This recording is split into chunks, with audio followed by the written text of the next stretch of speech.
Of all sports, boxing is one of the oldest. Its popularity is shared globally, but in some places more than others.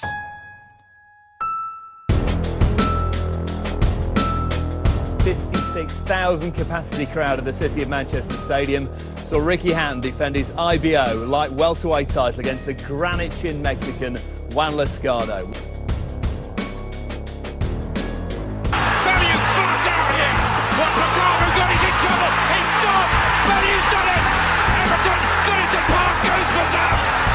Listen to me, Liverpool!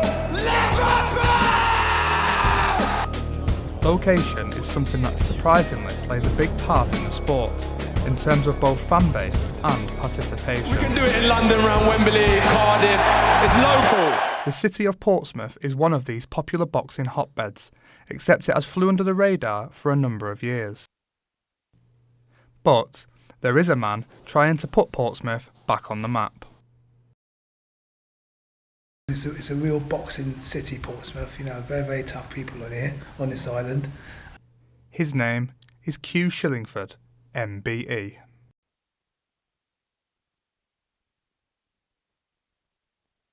What it did for me as a youngster, you know, it gave me a lot of confidence and courage. You know, I started boxing in 1979. Okay, 1979.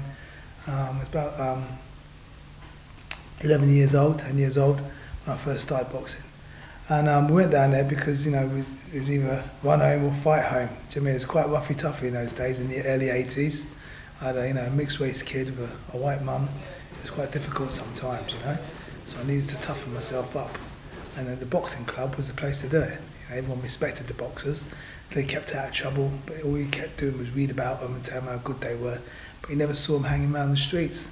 So when you did see them, they were always like running or training. So I thought I'm going to try it out. Went down there, loved it, absolutely loved it. You know, I had my first bout fight within a year.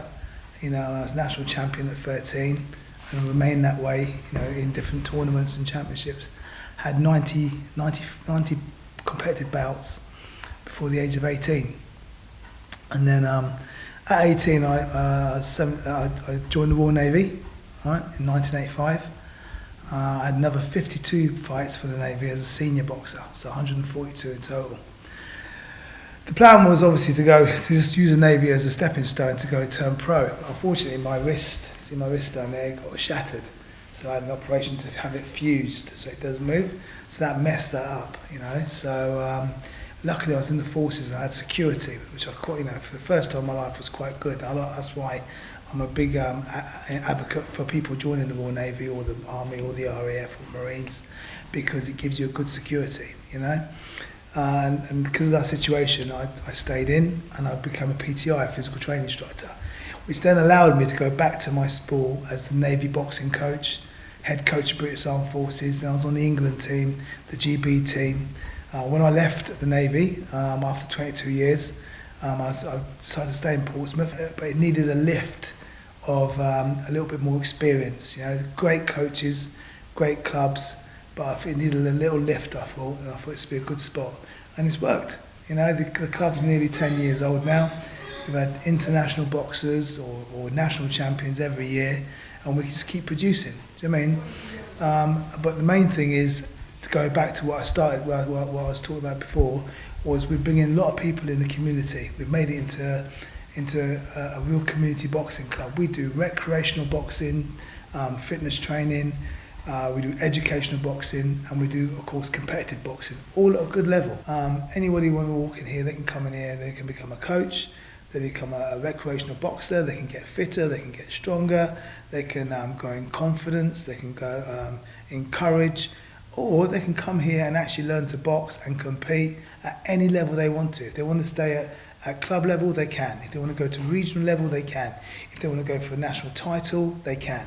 If they want to box international, they can, because they've got the coaches here, they've got the facility here, and now are they the athlete? It's good, you know what I'm saying? Like, you can get like motivation from them.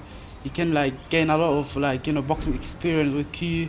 He's like very experienced coach, so obviously like you can get a lot of, you know, skills, experience, and get a lot of hard training. Put a lot of hard training in it as well. Like, you know, if even I went to like pro. I'm happy with him to be my coach, and he's like well experienced and well skilled coach as well. He knows what he's doing. As well as dedicating himself to the community work of Portsmouth, Q also coaches for the Team GB setup that has brought through the likes of Anthony Joshua, Joshua Buatsi and Joe Joyce. Bob Williams having a close look. He's about to step in here. The good body shots going in from Thomas here. That one straight a little low. I've now become the lead coach for the south of England, where you're running big squads. And straight away next month, May, I go away to Romania with the European team for the European Championships. So being involved with international boxing is really exciting. It's taken my coaching to another level. I've got Joshua Buatsi, who's just won, who had at that time just won a bronze medal in the Olympics, and Joe Joyce, who just won a silver medal.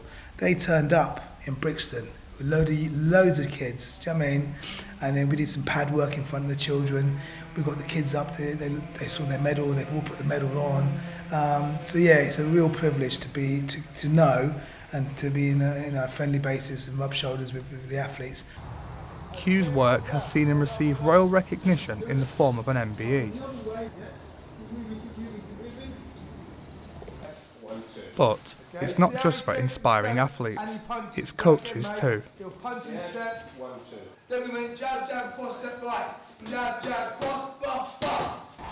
He's been like brother to me, like old brother I don't have, and he's helped me like just to come forward as a coach, and developing myself, and with not just me, with the Sudanese community, as I'm a Sudanese myself.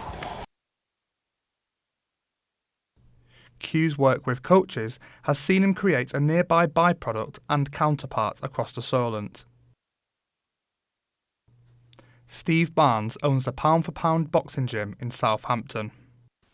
My dad was real good friends with him, and I had a bit of an issue at school, and my dad was like, look, why don't you go and train with Q? And he got me introduced to boxing, loved it straight away. I was training on HMS Nelson sort of campus at 13 years old with a load of adults, loved it. The energy that he puts into boxing is something that really inspires me. Also, he's a national boxing coach.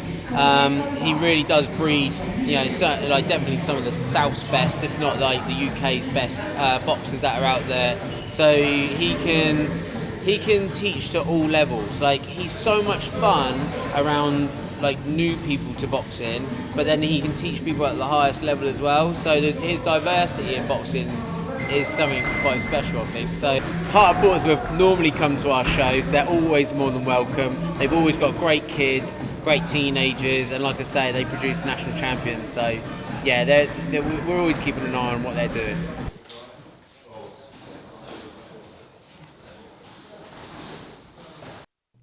Back in Portsmouth, Q has his eye on further progress for his gym and his city in the very near future.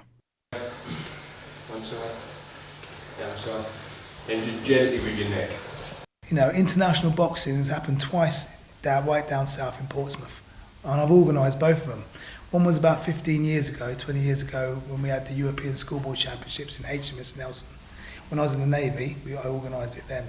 And one was this year. We had the England versus Wales in the Pyramid Centre in Southsea, which was really happy to bring international boxing to Portsmouth or to the south coast. And we're looking to do more, especially with the gym and everything, But when it comes to developing, we can change it. We can change it. I mean, we've already had an international bout down here.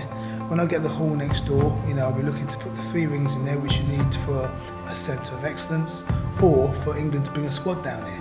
England won't bring a squad down here unless they've got 3 rings to train in, because they've got, you can have like 50 or 60 people turn up. But we'll have that during this year, so in a couple of months. The programme's all written in now, but starting from January next year, I'd expect to see England teams training in Portsmouth down south. You never know what the future brings, but all I know is it's going to grow. And we're all going to be part of the journey, and it's going to be exciting. So hold on.